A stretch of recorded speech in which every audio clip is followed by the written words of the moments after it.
All right. Today we are doing the Set 9 intro. Set 9 just got released on Wednesday, so yesterday, and there's a lot of new stuff to cover. So without further ado, let's get into it. This set is called Runeterra Reforged. Yeah, I guess pretty good name. I like it. There's a lot of major system changes. So we're gonna be talking about like region portals, legends, augments, XP changes, and then since it's the new set, we're gonna talk about what legends are meta right now and what compositions are meta, just for starting off your climb. And then any final notes about this set, and then a reflection and Q&A. We're also gonna talk about a little bit of a tip of how to maximize your climb, especially in your first 5 games. Okay, so let's go over the major system changes first. The first one is region portal. So you might notice as soon as you pop into game, there's no longer that 1-1 carousel. Instead, it's kind of like a democratic voting system. So essentially, there are 3 regions that will pop up. In total, there's 30 possible regions that can show up, but in each game, it's going to be up to 3. And then you vote for one of them by walking onto that region. So for example, if you want Shrima, you walk here, Zon walk here. And the way it works is that all votes are weighted equally. So there's 8 players in a game, right? Let's say it's like 3, 3, and then 2. Then the 2 votes are like 25% chance to get Zon, and then 37.5, 37.5. So it's all voted equally. Don't worry. Sorry, Kakarot, do you mind just muting your mic real quick? Thank you very much. Sorry about that. My bad, I thought I did. It's all good, all good. So yeah, so don't worry if like 7 players vote one and then you pick one on your own. There's still a small chance that your vote will be, you'll be the winner of the voting. And then what these regions do is each region influences the game in their own special way. So for example, some of them give extra loot, some give combat stats, and this affects all players equally. So this is just like an extra like variable added to the start of the game. So pretty cool. No more 1-1 carousel. Then the next new thing is legends. So the way legends work is you pick your legend before going into a game. It's like picking your tactician. You're in that ranked lobby, and then there's a little, beside your icon, there's a little legend icon, and it'll bring up this screen over here. And then there's up to 15 legends that you can pick. So you pick one, and each legend represents a different play style. So for example, if you're really into fast nining, then you'll play Aurelion Sol. If you're into like stable combat stats, then you play Vladimir. If you want Pandora's items and just stack infinite Zeeks, it's Twisted Fate. So in order to find each each playstyle and exactly what each legend does, you can just search up like TFT Legends Sets 9. I'll send a link after, but there are a lot because each legend has 9 unique augments to them. For example, in the bottom picture here, so for example, this is if you chose the Earth legend. The legends will cater specific unique augments into your augment choices within each augment choice. So 2-1, 3-2, and 4-2, and they'll always be on the left side and in orange. So for example, this one on the bottom here, you see it's on the left side. This is the Earth Legend Tailored Augment, and you can check it out. Or you could check out exactly what each legend does, and each one of them has 9 augments. And I know it could sound pretty confusing, but as you play more games or just like check it out online, if you have a second screen, then you'll be able to start getting through them pretty easily. So this is what legend is. We'll be talking about the meta legends after. The next one is augments. So augments, they can now be rerolled individually. It's not just a one full reroll for all 3. And then if you do reroll your legend specific augment, so for example, in this case, it's this one, it will just yield a normal augment of the same value. So if it's silver, silver, silver, then and you reroll this, then it will just give another silver augment. Same thing with gold and prismatic. But most of the time, well, not most of the time, if you are picking a specific legend, that means that you will most of the time want to be picking that specific augment. But there are cases where it is valid to reroll and look for something else. Same thing, so continuing on with augments, this is the new Set 9 augment tree. I'm going to send it into the chat right now, and you'll be able to access it. This shows what the probability of the augment is for each like augment choosing. So most of the time it's going to be gold, and then from there it goes gold again, and then from there has a higher chance of gold. So you can check out this tree on your own time, and this is a very useful thing to have pulled up on the side, so then you can follow exactly what is going on. There are some rare cases where it is 100%, or there are guaranteed guaranteed line. So for example, if it's silver and then prismatic, then you know 100% that the third augment is going to be prismatic. So a very useful tree. I've just sent it in the TFT training chat, and you can definitely check this out while you're playing. Okay, the very last major system changes is XP and player damage changes. So basically now it takes more XP, so more gold, and to level up to level 6 and level 6 plus. So you see it's 4 XP more expensive now. And also player damage is increased by 1 in stage 4. So it's gone from 4 damage to 5 damage. What this means is players are now punished more for just sacking stage 4. And this really encourages stabilizing and formulating strong boards in stage 4. Okay, so that is all the major system changes. You have your regions, you have your legends, you have your augment changes, and your XP changes. Now we're going to go into the meta legends. So what legends I think are what legends are performing well right now, which ones I think you should take, and some good compositions to go and play right now.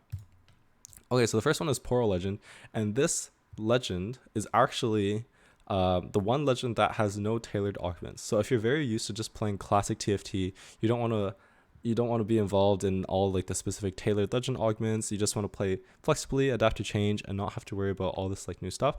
And you're a very classic TFT player, then Poro Legend is the way for you. You don't have to worry about all the new mechanics, and you just play flexibly. Okay, the next one I want to talk about is Vladimir. So Vladimir, I think it's one of the easiest meta legends to play right now. Basically, all of the Vladimir tailored augments synergize with each other. So if we like the first one here, Transfusion, your team will gain HP based on your missing tactician health. So then it's like, okay, the more damage you take, the more tanky or the more health your team will get. And then the second one on 3-2, your team now deals more damage and takes less damage. So these two synergize. The last but not least, you have Ascension. So after 15 seconds, you'll deal more damage. So all three synergize very well with each other.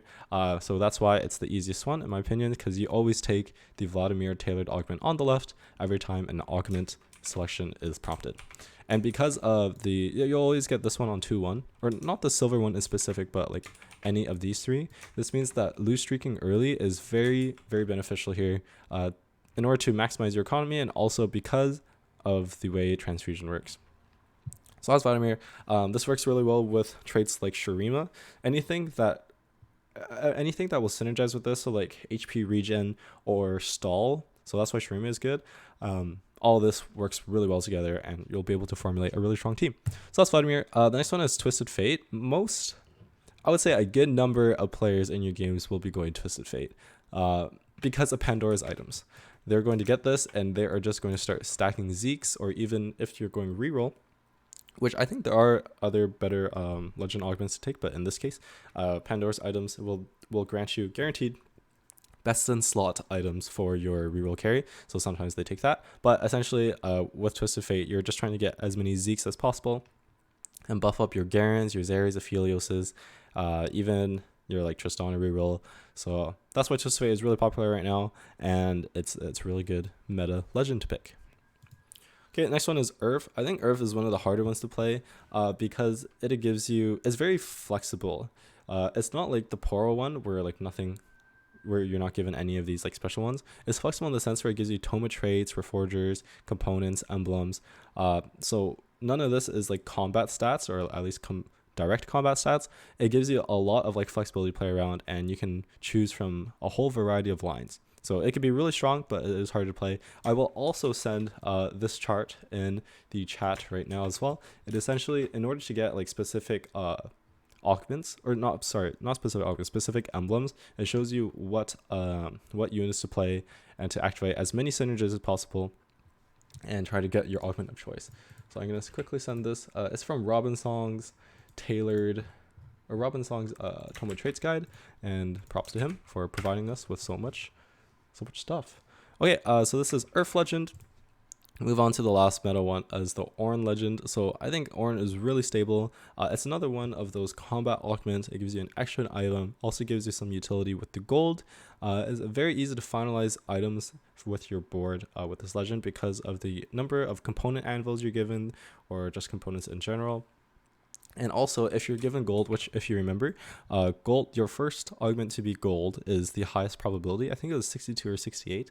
So most of the time you'll be getting Portable Forge. So you can start the game with an extra Ornn artifact. And there are tons of new Ornn artifacts. Some of them are really good, especially if you get like Blacksmith's Gloves early, then that is absolutely insane. So the Ornn Legend is really good. It's very stable. You'll almost like always be able to formulate a good team with this and not have to worry too much on variance. Okay, so we're gonna move on to some final notes here. Before, I guess there are some meta comps that I'll talk about within this area. So final notes is pay attention to unit descriptions because it's a new set. There are infinite new units added, and then if like a lot of units are removed, or if they haven't been removed since set 8.5, they've new functions. So be sure to read unit descriptions. For example, if you play League of Legends, you might just autopilot and then think like, oh, damage is damage, tank is tank. That's not always the case, especially with AD versus AP. So like Kai'Sa deals magic damage, so you shouldn't be building items like AD items on her, like Deathblade or like Infinity Edge.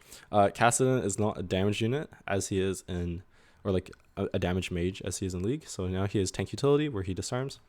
The new Ornn items, they can give you an advantage early, and this can be, you could take off really, really easily with this. So the new Ornn items, definitely check them out, and they are very powerful. There are a lot of Sunder and Shred units now. So Freljord, just the trait in general, will proc, I think after 10 seconds, and then it will Sunder and Shred the entire enemy team. There's also Samira for Shred, Lux for... Samira for Sunder, Lux for Shred, Vi for Sunder. Remember, Sunder is for armor, and then Shred is for magic resist. So what this means is you don't necessarily need to rush Last Whisper anymore. There is Bastion, which is the new quote-unquote like defender, which just gives armor and magic resist. So I guess technically it can be considered like Ox Force minus the Ox Force 1 HP invincible passive. But Bastion is not as powerful. So for example, I think it's 20 resistance for 2, and then maybe 40 or 50 for 4, as opposed to Defender, which was going up to like 100 and 200. So what this means is you don't necessarily need to rush Last Whisper anymore in all your comps, at least not for now. And then very last one, Teemo is the new quote-unquote like early in Soul, which is a unit that can apply Grievous Wounds. So if you are playing Teemo, then you don't need Morella or Sunfire. Don't wear 2 hats. They do not stack.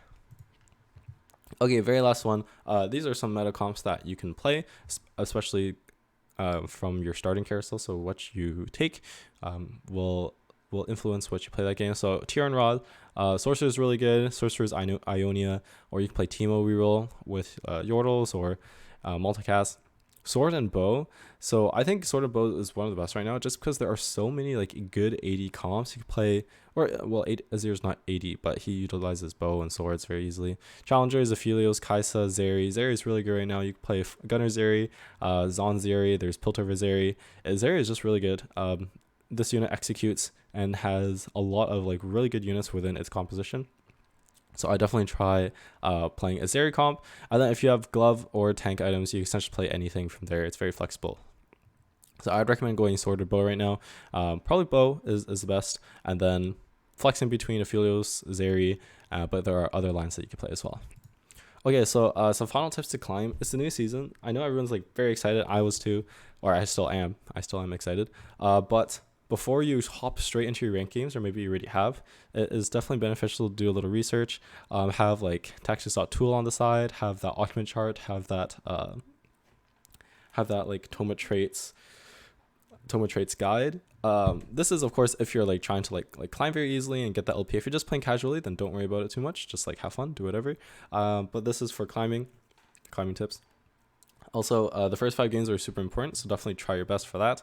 And if you do like bot 4, ever very disappointing bot 4, it is totally okay to just take a break, like go walk around, go outside, because this game can be very tilting.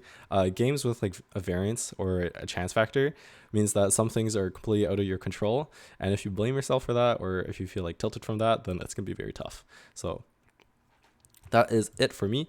Now we can enter the Q&A session. Good luck in everyone's climb, and I hope you enjoy set 9.